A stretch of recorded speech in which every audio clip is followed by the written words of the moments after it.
Ukimdhulumu mtu yoyote katika mchakato wa kupata hati miliki ya ardhi, wewe umejitafutia matatizo, umeshindwa kuishi uraiani na sisi tutakusaidia.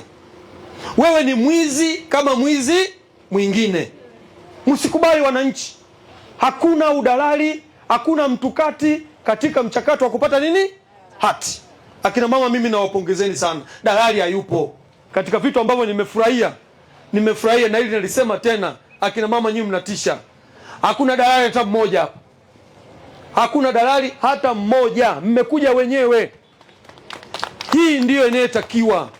Usije kudhulumiwa na watu wanaoitwa madalali, watu kati wale. Hawajasajiliwa, wanajifanya wao ni wataalamu wa kuwajua wafanyakazi wa ardhi na kujua mipenyo yote ofisini. Yaani ofisi zote hizo wanajua mpaka namba.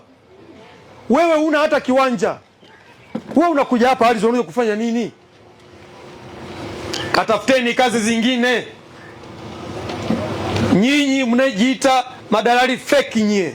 Katafuteni shughuli zingine. Ukikutana na mtu anayeitwa Kaspa Mmuya, ujue umekutana na serikali. Sikufichi kabisa. Umekutana na serikali.